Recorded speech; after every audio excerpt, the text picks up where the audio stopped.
tromboembólico. Ay, Dios. El estimar el riesgo tromboembólico, posteriormente el riesgo de sangrado, y ahora sí determinar el momento de la interrupción del anticoagulante y determinar si es necesaria la terapia puente o no. En esta diapositiva pues plasmo en los apartados que vamos a dividir nuestro tema, ¿sí? La que sigue. Bueno, como primer punto les mencioné que debemos estimar el riesgo tromboembólico en pacientes anticoagulados. Los principales factores que van a aumentar el riesgo tromboembólico está demostrado que es la fibrilación auricular, las válvulas cardíacas protésicas y la tromboembolia tanto venosa como arterial. En esta tablita pues tenemos clasificado por alto, moderado y bajo riesgo trombótico. Básicamente para las válvulas cardíacas nos habla de la posición de la válvula, si se encuentra en el área mitral o en el área tricuspidia y del tiempo. Siempre esto va a ser muy importante y pues creo que es lo que voy a mencionar repetidamente en toda la presentación. El tiempo es crucial y es en lo que más nos vamos a basar para tomar una decisión. Por ejemplo, en pacientes que tienen alto riesgo trombótico, pues tenemos a los pacientes que tienen válvulas cardíacas mecánicas mitrales, tricuspídeas, incluido válvulas biológicas, y pacientes que tuvieron o que tienen una válvula cardíaca aórtica, pero que también tuvieron antecedentes de ictus o un evento isquémico transitorio menor a 6 meses. Dentro de la fibrilación auricular, lo que vamos a tomar en cuenta es la escala CHAD-2-VAS.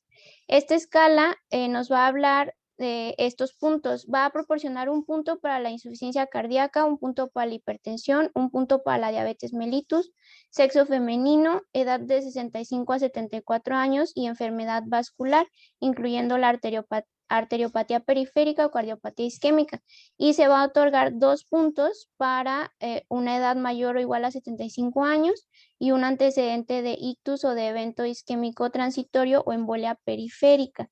Dependiendo del puntaje que nosotros obtengamos al valorar a nuestro paciente, pues lo vamos a poder clasificar si tiene un alto riesgo, un riesgo moderado o un riesgo bajo.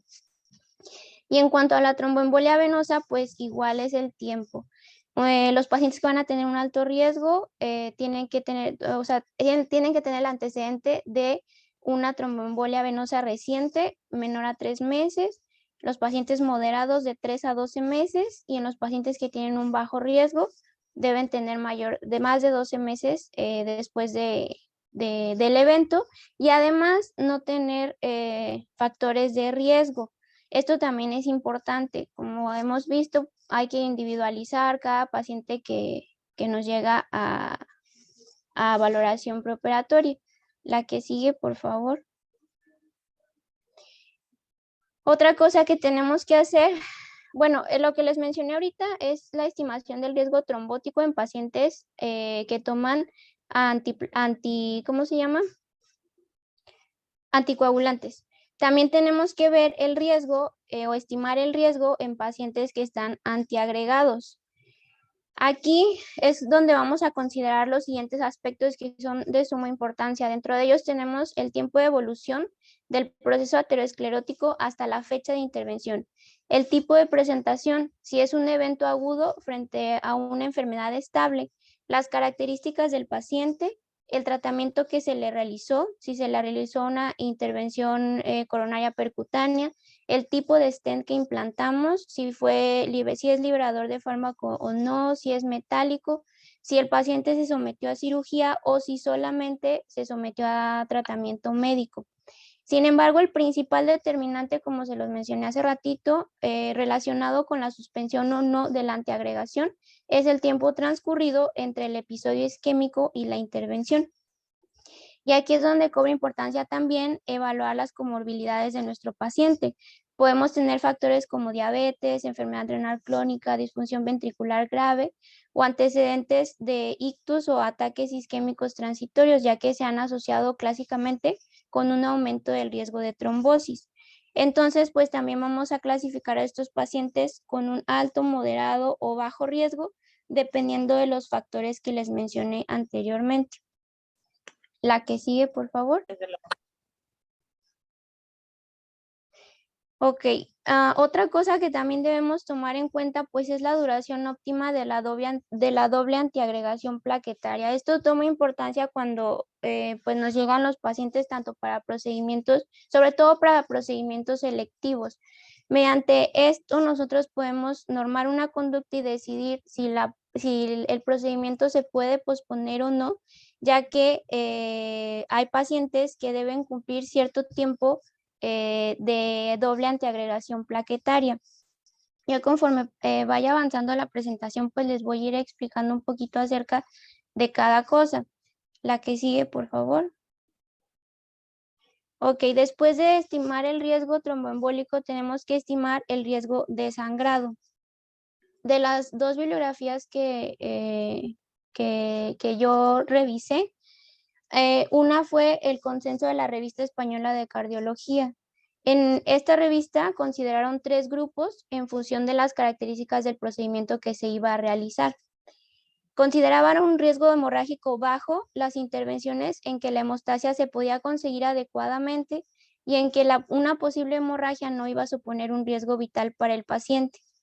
El riesgo moderado, ellos lo definieron como procedimientos en los que la hemostasia quirúrgica puede ser o puede lograrse de manera difícil y la hemorragia aumenta la necesidad de transfusión o bien de reintervención. Y por último, tienen el riesgo hemorrágico alto, el cual lo definen ellos como aquel en el que la hemorragia perioperatoria puede comprometer la vida del paciente o el resultado de la cirugía. Y aquí tenemos otra tablita, bueno, fue de otra bibliografía que revisé, no, regresale, en la cual pues tenemos procedimientos con alto riesgo de sangrado.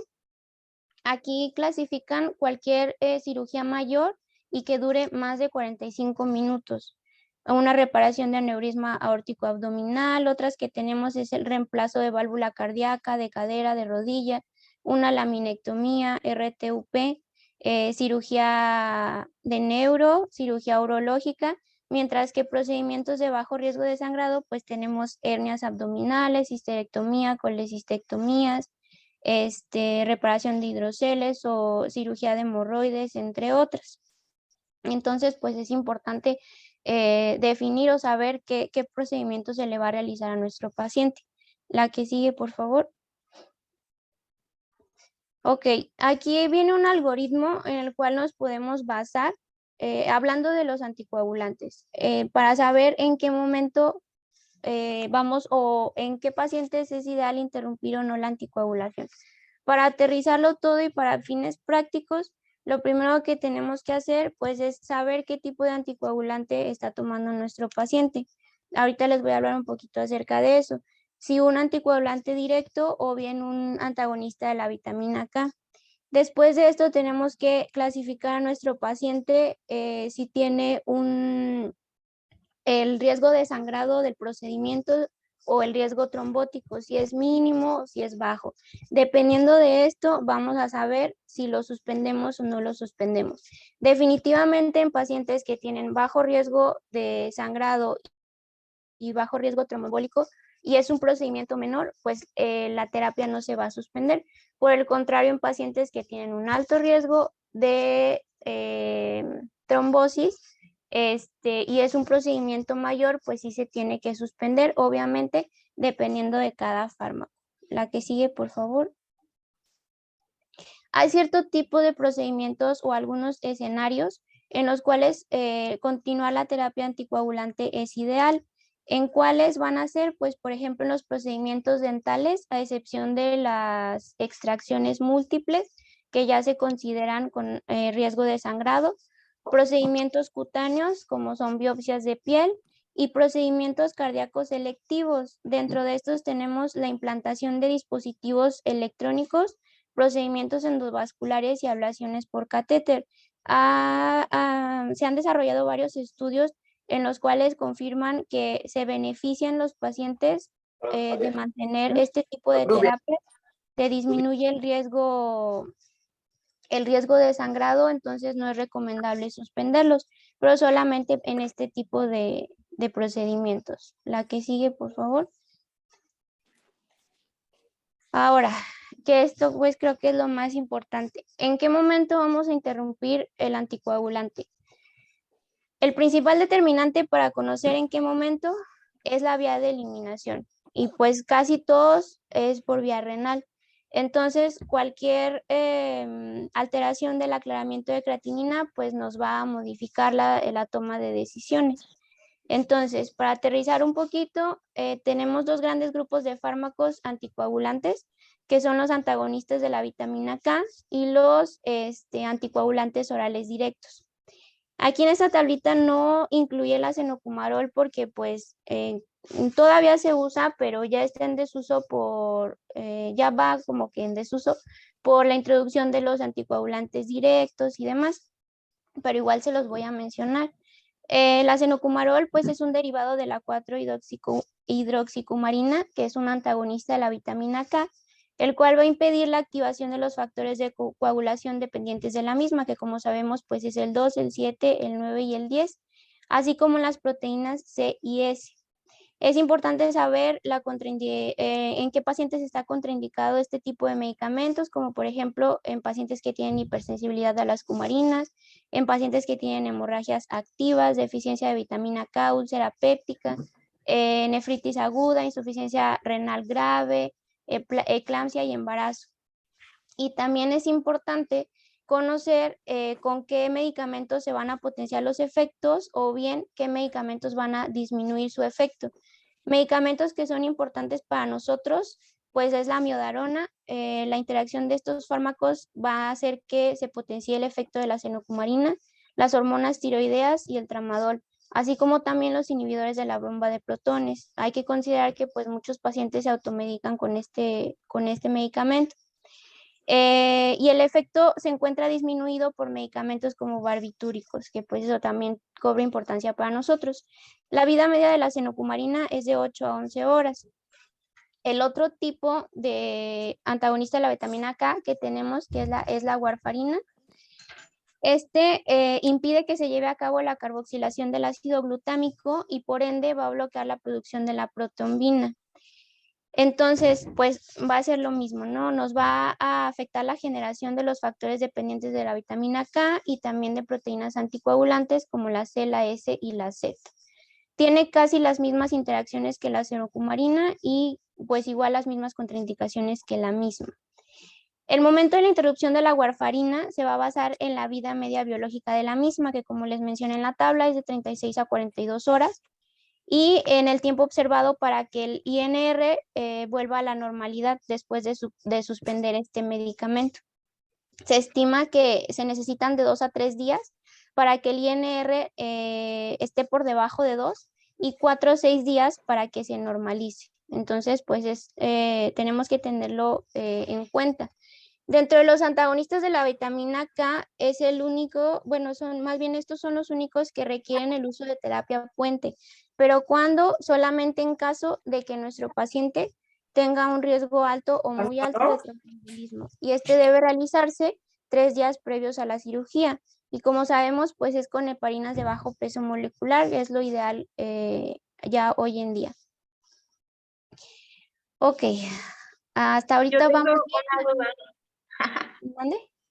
Yo tengo una duda Sí. de la warfarina. O sea, es que, pues sí dice interrupción 5 días previos, Ujú. pero, o sea, leí que pues es dependiendo el INR que mi paciente tenga, ¿no? Sí, Eh, porque hay pacientes que se encuentran en rangos terapéuticos, pero hay pacientes que se encuentran en rangos supraterapéuticos. ajá. Y si son rangos, esa es mi duda, si son rangos si son terapéuticos, sí son 5 días, pero si son supraterapéuticos, ¿cómo sé que tanto antes yo lo debo suspender? O Le sea, sí, agregas más un de día 5 días, más, pero no sé cuántos días. un día. Tengo Son, entendido, bueno, según lo que yo leí, es un día más, o sea, serían 6 días antes. ahí lo tiene tu tabla. donde dice interrupción, Sí, se supone que son 5 días previos, sin embargo, lo vas a monitorizar, vas a medir un INR, y si el INR está por encima de 2, entonces vas a administrar vitamina K. es correcto. Te vas a esperar a más o menos 8 horas y posteriormente puedes repetir la prueba para medir nuevamente tu INR. De hecho, lo ideal en estos pacientes pues Ajá. es hospitalizarlos un día antes, o sea, hablando de un procedimiento electivo, hospitalizarlos un día antes, tomar este control y pues ya normar la conducta, si administramos vitamina K o no. Eso fue lo que leí. Ok, sí, o sea, sí entiendo. Solamente tenía la duda de que si sí se suspendía más de 5 días antes o igual el INR si fuera más de 3, de todas formas lo interrumpo a los 5 días y ya de acuerdo al INR que yo le voy a estar tomando, le voy a aplicar la vitamina K. Sí, Ok, gracias. ok. Y el otro grupo que tenemos de los anticoagulantes, pues son los anticoagulantes directos. Estos se van a dividir a su vez en dos grupos en función de su mecanismo de acción. Tenemos los inhibidores directos del factor 10A. Dentro de estos encontramos el rivaroxaban, el apixaban y el edoxaban. Estos son reversibles, altamente selectivos y detienen tanto la vía intrínseca como la extrínseca. Entonces, pues de esta manera inhiben la creación de la trombina. Ahí detente tantito. Sí, doctora. Dame un segundo. Dame un segundo.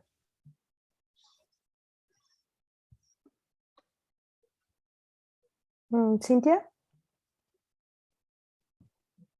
¿sí andas por ahí?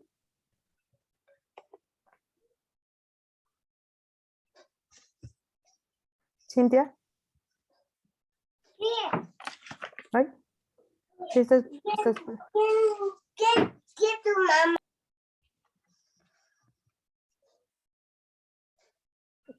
Se me hace que Cintia no está, ¿verdad? Sí aparece como conectada, pero no sé. Cintia, ¿estás ahí? Bueno, ¿quién es iPhone? ¿Quién aparece como iPhone?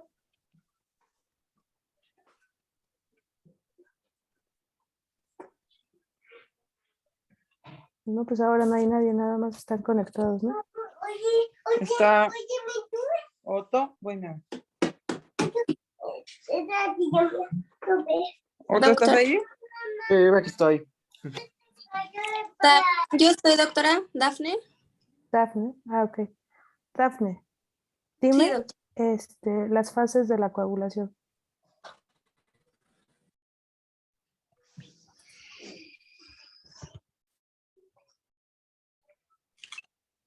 Pues es la vía intrínseca y la vía extrínseca, doctora. No, Otto, Oh, esas no son. Otto, Yo le ¿es puedo Otto? ayudar. ¿Quién es? Sí. ¿Quién habla? ¿Alejandra? Pues yo soy Otto. Otto, dime las fases de la coagulación. Pues es en la parte de la adhesión, la agregación. No. ¿Quién más? Yo, Helmi. Dime las fases de la coagulación. Tenemos la fase inicial, Ujú, la de amplificación y la de propagación. ok. En la inicial, pues consta del factor tisular y el factor 7, Ujú, que junto con el factor 9, pues se van a juntar para activar el factor 10. con el 8. El 7. Ajá, o sea, el factor tisular 7, ¿Hacen un complejo? ajá, Ujú, y van a activar el 10 para esto hacer pues, el de protombina a la trombina. O sea, ujú, junto con el factor 10 van a transformar la protombina en en trombina. trombina, exacto. Ujú. Ok. Luego sigue la fase de amplificación, Ajá. donde ya tenemos la trombina y entonces se va a juntar el calcio, bueno, ahí va a participar el Factor calcio 5. El factor y 5, ajá. van a activar los factores, bueno, va a participar el factor 5, el factor 8 y van a activar a los factores 11, 9 y pues sí, el 5 bueno, el 5 activado, el 8 activado. Ujú, Los van a activar, pues. sí. Y luego sigue la fase de propagación. Ujú, Ya que se amplificó toda esta cascada, en la amplificación se va a activar más factor 10 para formar más complejos y convertir la protrombina en trombina. Y por último, la trombina ayudar que el fibrinógeno se convierta en fibrina. Ok, entonces, ¿dónde actúa la heparina?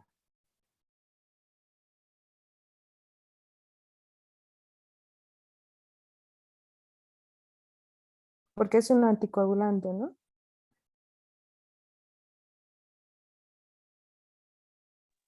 Sí, Pues esa es la titromina, ¿no? Ajá, pero La se 3. une a la antitrombina 3. Ajá. ajá, es Entonces, inhibidor de ¿dónde la actúa? trombina, Antitrombina 3. inhibiendo la trombina. Ajá. O sea, va a estimular la En la- acción de la antitrombina 3 para ajá, inhibir ¿qué? La trombina, ¿que en dónde estaba? en la fase inicial. Inicial. Ok. Entonces ahí es nuestro sitio de acción de la heparina y el sitio de acción de los que son antivitamina K es en la formación del 2, 5, 7, 9 y los nuevos anticoagulantes orales van a ir a actuar directamente en el factor 10. Ok, entonces ya tenemos ubicados cuáles son los sitios de acción. Esto sí es importante para saber cómo medirlo, cómo revertirlo si es posible y cuánto tiempo suspenderlo. ¿Ok? Entonces manténganlo en mente y continuamos, por favor. Ok, doctora. Bueno, y como mencionaba, pues los inhibidores directos de la trombina, en este rubro tenemos el dabigatran. En este cuadrito que les puse aquí, pues tenemos sus vidas medias aproximadas. El dabigatran es de 12 a 14, el rivaroxaban de 8 a 15. Casi todos están en ese rango. Las contraindicaciones de estos medicamentos, pues es hipersensibilidad a los componentes, presencia de hemorragia, úlceras gástricas, lesiones que se consideren con riesgo significativo de sangrado, si el paciente se encuentra en tratamiento con otro anticoagulante, insuficiencia hepática, prótesis valvulares que tengan este tratamiento, que tengan otros tratamientos anticoagulantes, embarazo y lactancia, y en pacientes con aclaramiento de creatinina menor a 30 mililitros por minuto, pues también debemos de tener nuestras consideraciones. Entonces, es importante considerar que para estos medicamentos la farmacocinética que tienen es predecible y pues va a depender de la función renal. Entonces, la decisión de cuándo interrumpir va a depender del valor del aclaramiento de la creatinina y del riesgo de hemorragia que tenemos ante la intervención. Todos estos medicamentos, si tenemos un procedimiento de riesgo bajo, se pueden suspender 24 horas antes. Si tenemos un procedimiento de riesgo alto y nuestro paciente tiene un aclaramiento de creatinina mayor a 50, se van a suspender 48 horas antes. Ahora bien, si nuestro paciente tiene un aclaramiento de creatinina de 30 a 50 y el procedimiento es de riesgo bajo, se va a suspender 2 días antes, 48 horas antes, mientras que si es de alto riesgo, se va a suspender 4 días antes. Leí que solamente el dabigatran es el que se modifica un poco más con alteraciones, bueno, con alteraciones de la función renal. Con el rivaroxaban, apixaban, no tanto. Entonces, por eso hacen más hincapié con el dabigatran. No sé si esté correcto eso o no, doctora. Es por ¿Tenías duda el con eso? porcentaje de aclaramiento. Ok, Incluso para los demás, el clearance puede ser de 20, pero para ok, este se prefiere que no sea menor de 30. ok, Ok, muy bien. adelante. Ok, le puedes dar a la que sigue, porfis. Después aquí tenemos el apixaban y el endoxaban. O sea, para fines prácticos, pues son 24 horas procedimiento de riesgo bajo, 48 horas procedimiento de riesgo alto. El chiste es disminuir o acortar el tiempo en el que nuestro paciente esté sin tratamiento anticoagulante. Eso es lo que se busca con este tipo de medicamentos y valoraciones preoperatorias. A la que sigue, porfis. En el caso, otra cosa que se me olvidó decirles, en el caso de los anticoagulantes directos, el uso de terapia puente pues no está indicado, solamente en los antagonistas de la vitamina K. Ahora bien, tenemos otro grupo de fármacos que son los agentes antiplaquetarios. Este artículo lo saqué esta tablita lo saqué de UpToDate, de un tema en el cual abordan la valoración preoperatoria en pacientes sometidos a cirugía cardíaca. Y pues les voy a hablar un poquito acerca de estos medicamentos. Estos medicamentos, los agentes antiplaquetarios, son antagonistas del receptor P2Y. Este receptor se encuentra acoplado a una proteína G, el cual va a ser activado por ADP. Aproximadamente se ha determinado que existen 150 receptores en la superficie plaquetaria y debido al acoplamiento que tienen a la proteína G, van a iniciar los flujos de calcio desde las reservas plaquetarias para producir el cambio que sufren las plaquetas antes de la agregación irreversible e incrementar la superficie de fosfolípidos que expone la propia plaqueta. En particular se menciona la fosfatidilcerina y así inicia la actividad plaquetaria.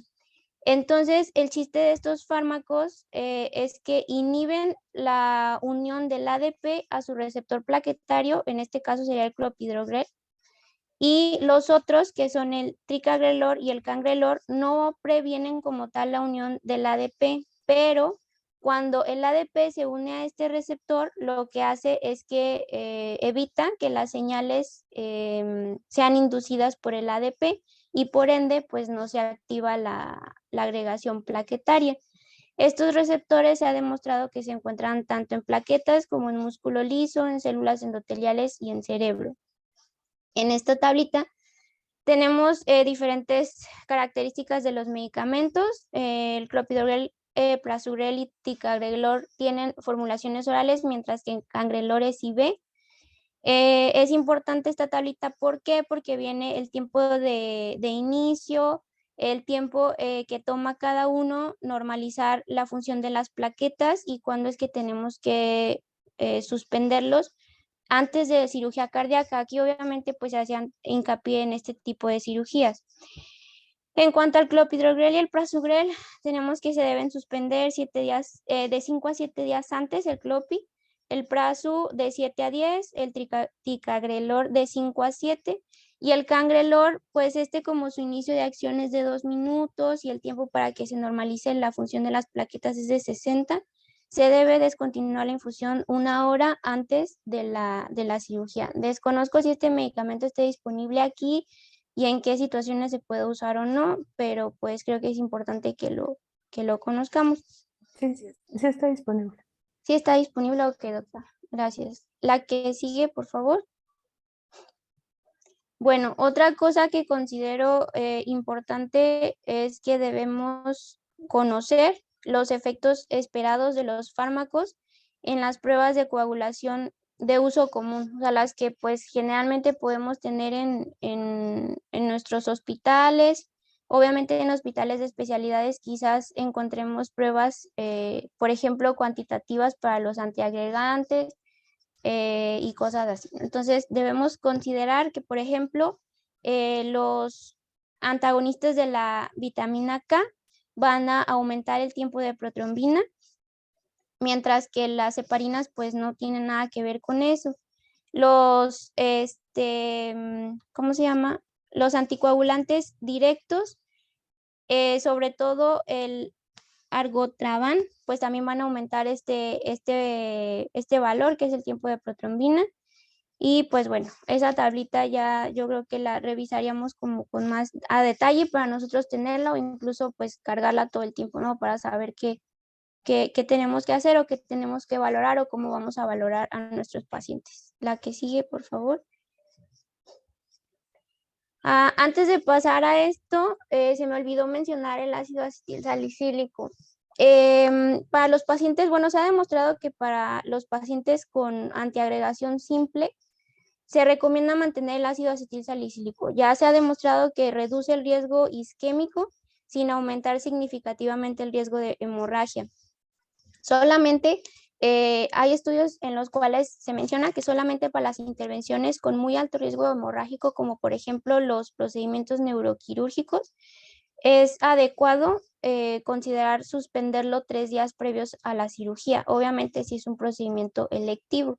Como sabemos, pues se recomienda utilizar una dosis de 100 miligramos por día, salvo alguna contraindicación en la que el paciente tenga o requiera dosis mayores de más. Sin embargo, si nuestro paciente acude a nuestro procedimiento con dosis mayores, por ejemplo 300 miligramos, pues se ha demostrado que tampoco es justificable posponer la intervención. También quiero mencionar que en casos de que la monoterapia sea con un inhibidor de los P2Y, se recomienda, pues como ya sabemos, suspender el fármaco con los días que mencioné anteriormente, y mencionan que se puede sustituir por ácido acetil salicílico 100 miligramos si es posible, para que nuestro paciente no se quede descubierto. Entonces, definitivamente ácido acetil salicílico pues no se suspende a menos que el procedimiento quirúrgico sea de muy alto riesgo hemorrágico. De lo contrario, pues sin problema se puede continuar. Ahora bien, vamos ante el escenario en el cual pues tengamos un procedimiento invasivo de urgencia. Lo primero que tenemos que hacer pues es saber, obviamente es un procedimiento de urgencia, tenemos que hacer un interrogatorio rápido pero dirigido y saber qué es lo que nuestro paciente ingiere. En caso de los antiplaquetarios, algunos artículos mencionan que pues se debe administrar durante el transoperatorio una aféresis plaquetaria o bien 6 unidades. Es importante estar en comunicación con banco de sangre. Sin embargo, pues aquí no sé qué tan indicado esté esto. No sé si usted, doctora, me puede ayudar un poquito, porque la verdad siento que sí está medio complejo ese tema. Obviamente la indicación para la transfusión profiláctica pues no está demostrada. Incluso algunos artículos mencionan que pues se requiere un intervalo mínimo de 6 a 12 horas aproximadamente desde la toma del fármaco y la transfusión para que se pueda revertir, por así decirlo, el efecto de los agentes antiplaquetarios. Se supone que son 5 vidas medias. Ujú. Entonces depende si estás usando, por ejemplo, la aspirina o si estás usando el clopidogrel, el ticagrelor, ¿no? Es lo que dependería. Ok. Y me Sí, por imagino que ejemplo, también del escenario, ¿no? O sea, si es una urgencia, pues, real, en el cual está el paciente hemodinámicamente inestable y demás, pues sí valdría la pena realizar estas medidas. si se tiene con qué medir la función plaquetaria, por ejemplo, lo que les mencionaba en alguna ocasión de la trombolastografía, pues Ok. con eso nos podemos dar una idea, ¿no? Pero en dado caso de que el riesgo de sangrado por la intervención es alto, sí pudiera administrarse plaquetas. O sea, Ok. básicamente, ya con el uso de la trombolastografía, el trombolastograma, que se puede tomar decisiones ya no de forma empírica, sino pues evaluando el coágulo como tal, ya decides qué es lo que vas a administrar, pero si no se tiene, si no se cuenta con eso, lo que tendríamos que medir o evaluar sería el fibrinógeno, las plaquetas TP-TTP. Ajá. Ok. Sobre todo el fibrinógeno y y la función plaquetaria pudiera ser tal vez con un tiempo de sangrado de Duke, o sea, de manera indirecta, para evaluar el sangrado y evidentemente cuál es el riesgo inherente de la intervención quirúrgica o del evento, ¿no? Por ejemplo, si es un trauma masivo.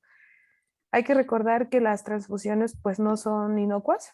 Claro. Hay riesgos asociados a transfusión y se ha visto que el hecho de sobrecoagular, pues sí, sobrecoagular a un paciente, o sea, administrar muchas cosas como para favorecer la coagulación, tienen también un impacto negativo a 30 días. Entonces hay que evaluar ese escenario. Hay veces que era menor el riesgo de sangrado y ya nosotros sobrecoagulamos, si se puede decir de esa manera, y ahora el paciente va a morir por un evento isquémico, ¿no? O va a tener Ok. complicaciones tromboembólicas.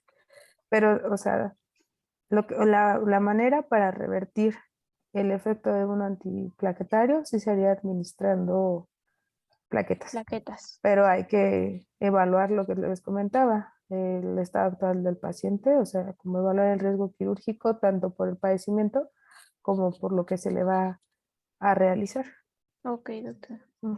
Bueno, respecto a la warfarina, pues aquí también tenemos varios escenarios en los cuales podemos estar ante una reversión semiurgente, en el cual pues sea una urgencia relativa, en el cual el procedimiento se pueda diferir, por así decirlo, dentro de 1 o 2 días. Entonces, ¿qué vamos a hacer? Pues, pues suspender la warfarina en ese momento y administrar la vitamina K. Y ahora bien, si se requiere una reversión inmediata, por ejemplo, una urgencia real o un sangrado activo, pues aquí hay varias pautas dependiendo de lo que tengamos disponible. Lo ideal se menciona que son los concentrados de complejos protrombínicos, que pues son los, Sería, sí, bueno, ¿sí? ahí está, dice 4-FPCC, Ajá, no sé a qué te refieres. que tienen los 4 factores, ¿Y 4F qué es? Ah, pues los 4 4 factores. factores Ajá, PCC. ¿Te ajá, refieres al complejo protrombínico? sí, Ah, ok. Bueno, la dosis no es esta, ok. 1500 a 2000 unidades, ¿es por kilo de peso? O Sí, evaluando la función del factor 9, ¿no? Que es más complejo.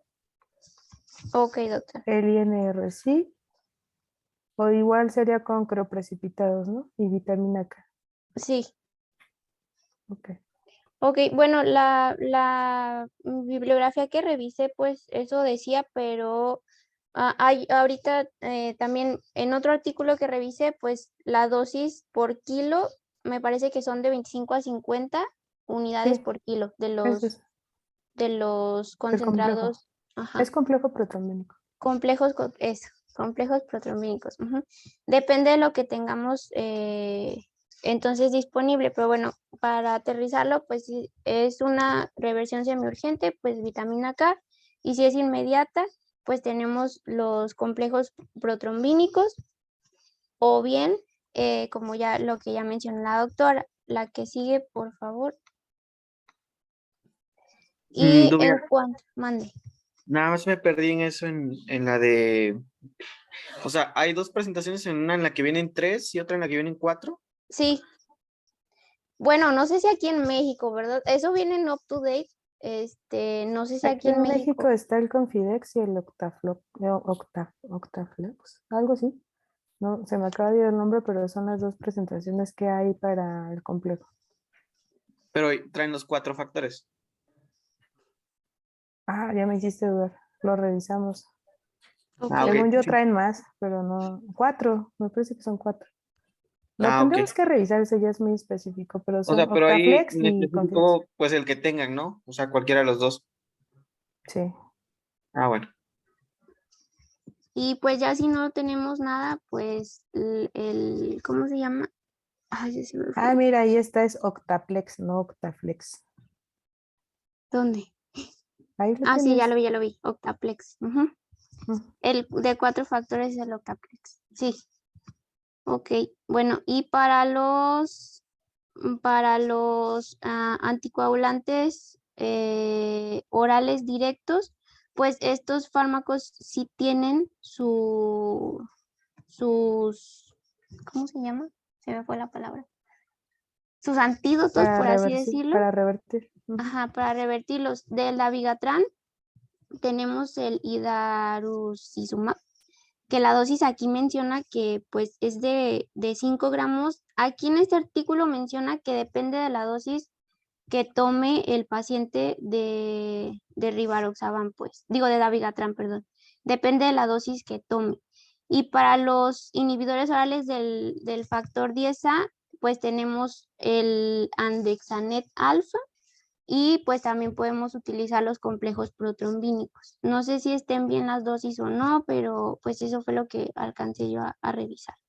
Sí, sí, son estas. La verdad es que esto ya es más de hematología, excepto lo del complejo protrombínico, Ok. pero pues sí, sí existen, ¿no? Y pues creo que sería todo. Sí, ¿verdad? Sí.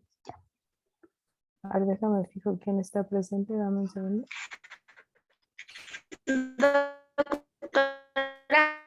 Ay,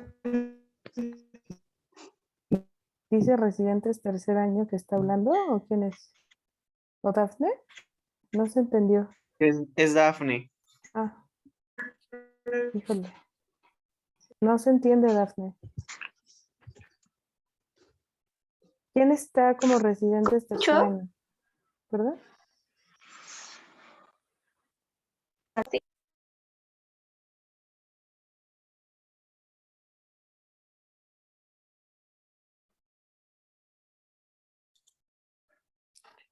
Dubia es la que está como, no, como residentes de tercer Ah, año, yo, creo es que que está tengo de dos Sajel. TCC, es que de mi compu no puedo hablar, entonces de residentes estoy proyectando Ah, y yo estoy aparte conectada. ok. Hoy hubo poquito aforo, ¿no?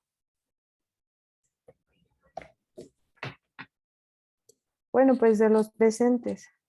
Doctora, ¿Quiere hablar? Dafne, ¿ahora sí me escuchó? Sí. Bueno, nada más quería hacer un comentario de lo del Dabigatran. Yo encontré de que se tenían que poner 2.5 gramos y después de 15 minutos pasar los otros 2.5 gramos y que realmente pues no dependía tanto como de la dosis del anticoagulante, ya que ese pues es como muy seguro pues y es muy eficaz. Entonces realmente no va a tener como muchos efectos adversos siempre y cuando pues que la función renal esté bien, porque ya vimos de que pues se eliminan por vía renal. Y otra cosa que quería mencionar también es de la hemoglobina de bajo peso molecular. Aquí también tenemos pues como su antídoto, podría decirse, lo que es la ¿Heparina? proteína de la heparina, perdón. Ah, Sí, sería la protamina que creo que no, bueno, no la no, no se vi. menciona. Ajá, y como ya habíamos visto también en la clase pasada, pues va a ser de 1 miligramo Por cada por cero. cada miligramo de heparina que se haya utilizado en las 4 a 12 horas previas de la administración de la protamina. Sí, no solamente es para la heparina de bajo peso molecular, o sea, es para heparinas en general. Ajá, Y depende de la dosis y del tiempo de administración, efectivamente. ok. A ver, Y, ajá, perdón. no, sí, Bueno, adelante. un último comentario sobre lo que hablaban de los que son antagonistas de la vitamina K. En cuanto a lo que yo leí, mencionaba de que si la cirugía se puede posponer, por lo menos como mencionaba Dubia, de 2 días, si la cirugía, bueno, y también de acuerdo al INR, pues, pero la vitamina K, pues nos tendríamos también que esperar de 8 a 12 horas. En promedio también, bueno, vi que la latencia mínimo sería de 6 horas para que la heparina tuviera perdón, la vitamina K, para que tuviera su función. Se No supone sé. que son 5 horas. Ajá, una vez que se administra por la vía que quieras, intravenosa, intramuscular, incluso de oral, más o menos el mismo perfil, Ajá. para que tenga su efecto son 5 horas. Para evidenciar el efecto, son Ok. 5 horas. Ujú. Y Bueno, ya. bueno, ¿quién estaba hablando, perdón? Dafne, Daphne, dime el tiempo de suspensión de la heparina no fraccionada. el tiempo de suspensión son Son 4 horas, doctora. Bueno, aquí depende, ¿no? La heparina no fraccionada la puedes administrar ya sea vía intravenosa o Ajá. vía subcutánea. A veces, de hecho, se confunde, ¿no? Pero bueno, la heparina no fraccionada, si la estás administrando en infusión intravenosa, se suspende 4 a 6 horas. Si lo estás administrando vía subcutánea, son 12 horas. Ahora, la heparina de bajo peso molecular, ¿OTO? ¿Cuánto tiempo se suspende? Pues depende, ¿no? Si están usando una dosis profiláctica o una Ajá. dosis terapéutica. Ajá. Si es profiláctica, son 12 horas previo al procedimiento. Ya si usaran una dosis terapéutica, tendría que ser 24 horas previo al Ok. procedimiento. Dame ejemplos de heparina de bajo peso molecular. Pues la enoxaparina. Es como lo más común, ¿no? Pero tenemos otras Sí, hay otras. presentaciones. ¿Las conoces? La verdad es que solo conozco la. Bueno, sí las he visto, pero no recuerdo ahorita los nombres de las otras. Digo, porque si vas y haces tu valoración y dices, ay, dalteparina, híjole, ¿ese cuánto tiempo lo tenemos que suspender? Sí, Hay sí. que tenerlos en mente. Ahora, el fondaparinox, ¿cuánto tiempo se suspende? El Fondaparinox. No recuerdo. 36 horas, ¿ok? Hay que tenerlo en mente. Bueno, respecto a los anticoagulantes,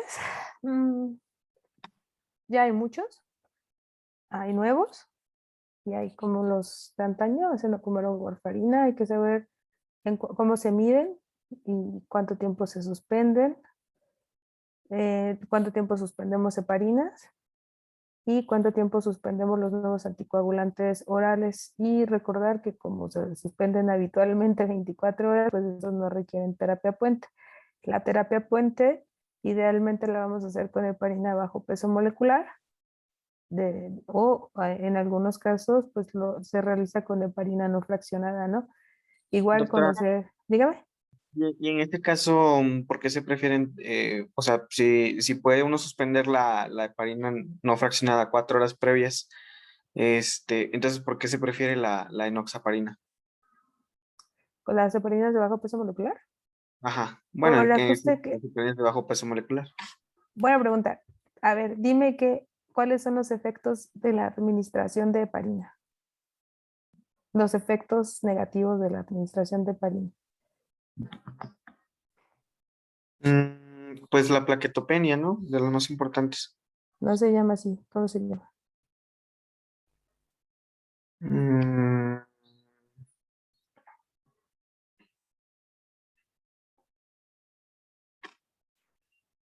Trombocitopenia inducida por heparina, ¿no? Ese es un efecto ajá. negativo. ¿Y cuál es el otro efecto negativo?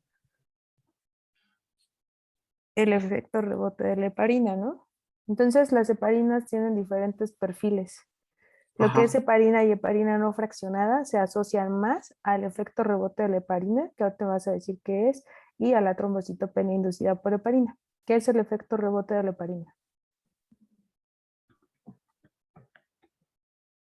Am, efecto rebote. ¿Lo conoces? No, la verdad no. Bueno, este efecto lo podemos observar por dos situaciones. Una por reversión con protamina o la segunda por suspensión. Ajá. Cuando es por reversión por protamina es porque el cuerpo eliminó rápidamente la protamina, entonces no alcanzó a revertir todo el efecto de las heparinas. Y cuando es por suspensión de heparinas es porque la heparina tiene tejidos en los cuales se acumula. Ah, ok. ¿Sabes en qué tejido se acumula? Tiene que ser en tejido Pues es graso. heparina, no, Ah, no. perdón, pues en la misma. En el endotelio, ahí tendremos que saber cuáles son los sitios, pero bueno, en el endotelio y en el tejido conectivo. Ok. Ajá. Entonces, este efecto rebote habitualmente cuando es por protamina lo observas me parece que en 6 horas. Sí, creo que son 6 horas. Habrá que checar ese dato, pero me parece que son 6 horas. Y lo que pasa es que volvemos a tener la anticoagulación, eleva nuestro nivel de anticoagulación por este efecto rebote. Y cuando es por suspensión, pues es un poco, se observa de forma más retardada y tú ya pues suspendiste el tiempo que debías la heparina, sin embargo el paciente pues todavía está con INRs prolongados, por ejemplo. O sea, aunque tengamos, por ejemplo, ya un INR normal, habría que tomar uno todavía más reciente para asegurarnos que no haya un efecto de rebote. Este efecto rebote es menos frecuente con heparina de bajo peso molecular. Investígalo por qué. Pero en el caso Ajá. de las otras heparinas, sí se puede presentar con mayor incidencia. Ah, ok. Sí, sí. Ahora, ¿qué alguien más o tú, como gustes, hablando de lo que es la reversión o el control de la coagulación de un paciente, si quieren específicamente cirugía cardíaca, podemos también usar la desmopresina. ¿Saben por qué?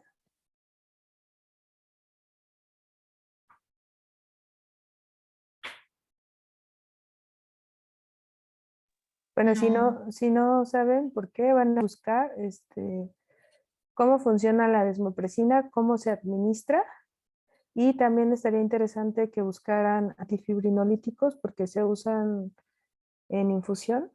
En cirugía cardíaca utilizamos el ácido tranexámico o el ácido aminocaproico para tener un efecto antifibrinolítico.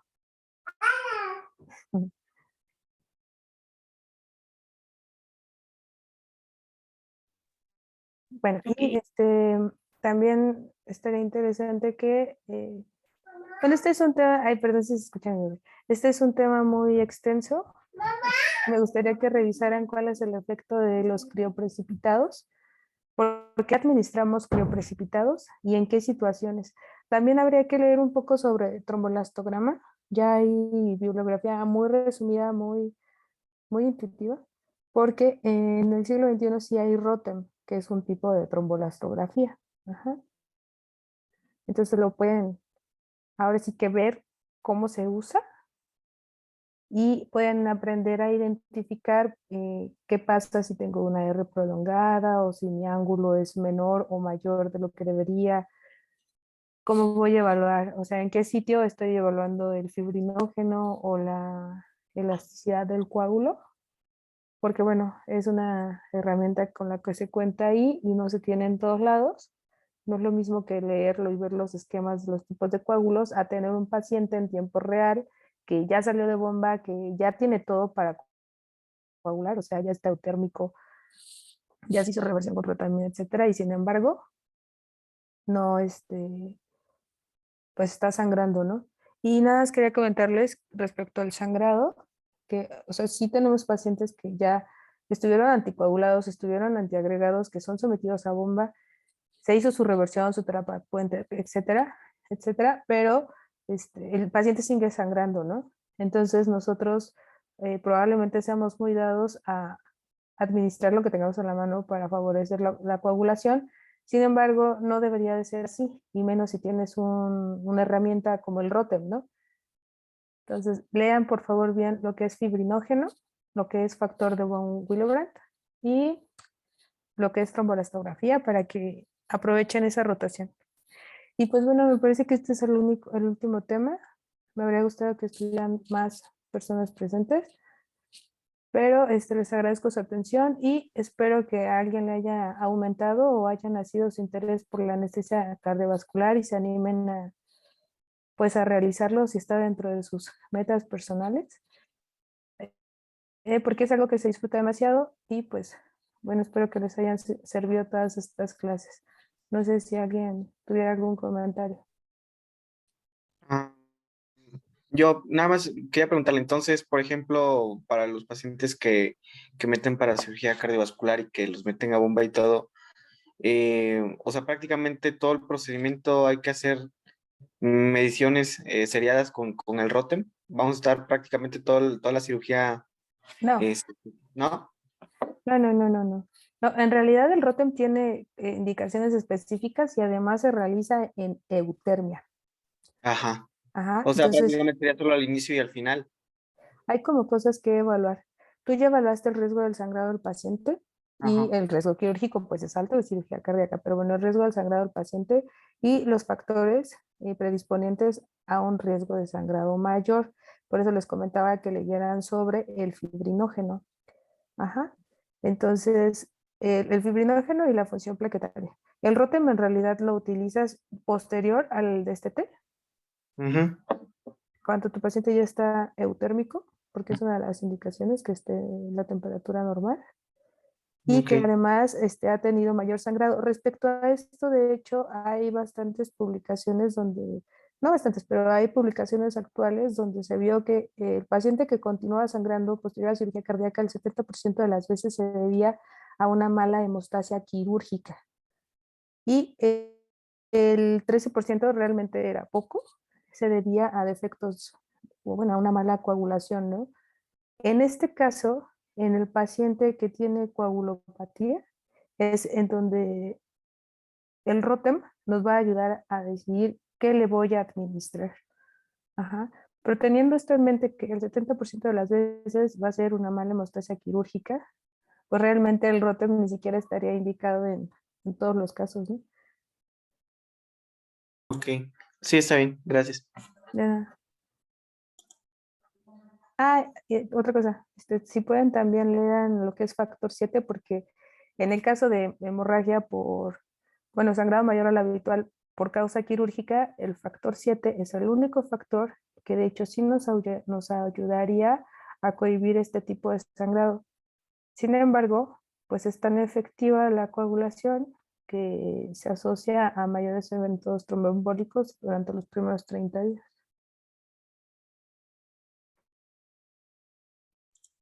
Ok,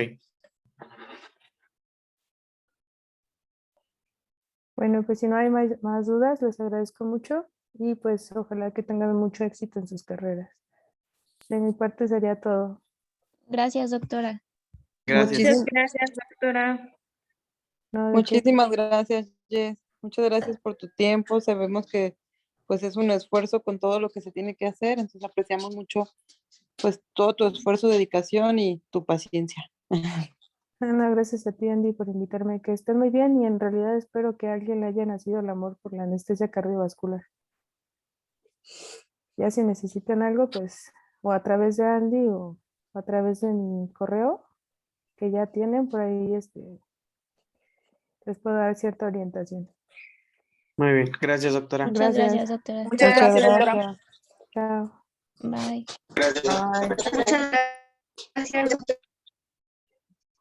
Muchas gracias, doctora.